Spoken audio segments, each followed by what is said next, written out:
As Iran's streets continue to pulse with anger and hope, there is one name that is echoing in a new generation. Reza Pahlavi, the son of Iran's last Shah. He is now stepping forward from exile, calling himself a voice for change. To supporters, he's a symbol of an Iran before clerical rule. But to critics, he's a reminder of the past that many do not want to go back. Remember, 2 generations have passed by since the Shah of Iran left the country in extremely different circumstances. Now, why is this man going to be important? And more importantly, can he play a role in Iran going forward? This report tells you more. He was once a prince of a peacock throne. Now Reza Pahlavi is a man without a country, but not without ambition.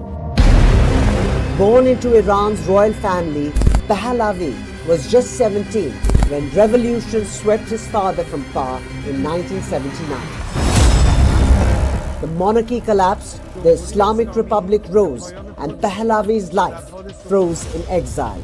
For decades, he was a footnote. But as protests shake Iran again, his voice is suddenly louder. More than 5,000 elements that belong to the military and paramilitary forces refuse to go back to their posts, so they don't have to be faced with the duty to crack down on people. This is the beginning of the end of the regime that is hoping to buy some time. From Paris to Washington, Pahlavi calls for an end to Iran's theocratic rule on satellite TV and social media. Some protesters chant his name, others chant something broader, down with the dictator. That split reveals his dilemma. Pahlavi is a unifying symbol for supporters, the only known name in a fractured opposition. But he is burdened by history. His father's authoritarian rule, the feared Savak secret police, and deep inequality that helped spark the revolution.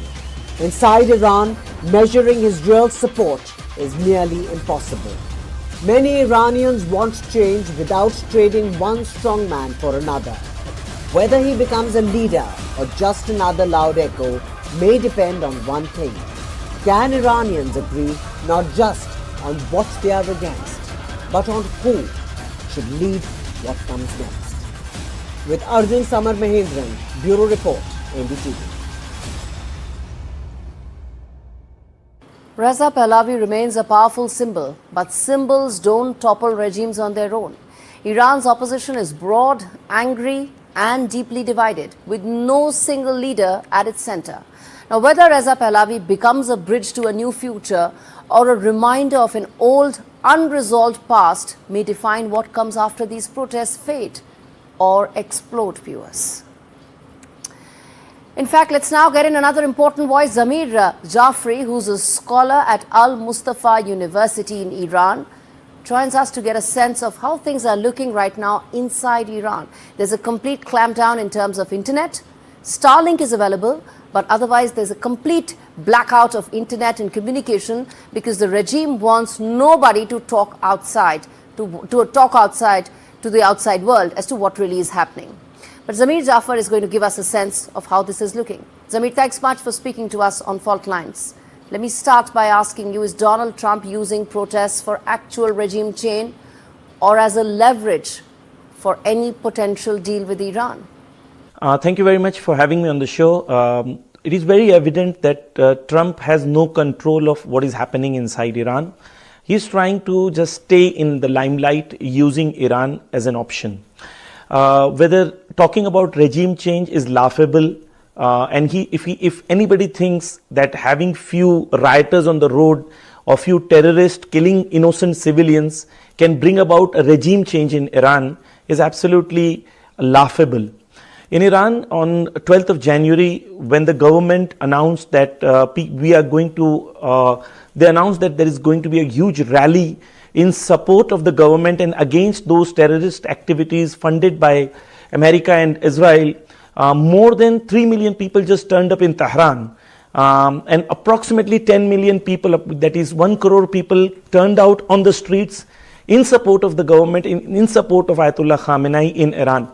So this concept of, regime change in Iran is just a daydream, and I think the Western media should stop talking about it, and we should stop copying, pasting the same narrative.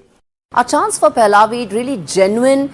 Is there ground support for him? Is he just filling up a leadership vacuum because there isn't one leader right now for opposition?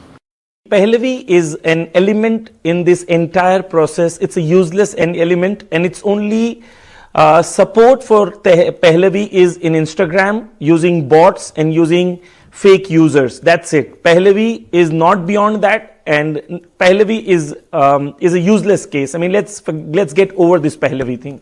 All right, I'm going to leave it there. Thank you so much for giving us a perspective from what's happening inside Iran right now as those protests have been continuing. Now, viewers, this brings me to the blinkers off section of the show.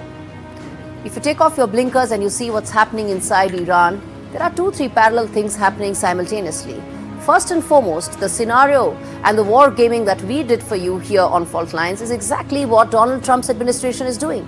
They talked about protests being, they talked about how they want to back these protests, then suddenly took off, saying no, that he doesn't want to. He talked about that Reza Pahlavi is ready, then he said Reza Pahlavi is not ready. So there are these war gamings that is happening inside Trump administration as well, because the repercussions of any of those strikes are going to be very significant. Also, most importantly, the one question that everybody is asking, and that people in Donald Trump's regime are also asking, is do we want a Reza Pahlavi after the Iranian regime falls, or do we want someone else? And I think the answer to that is going to decide how soon these protests are going to make way for something that will be more stable, long-term and representative. Because right now this regime represents no one, and most certainly not the women of Iran.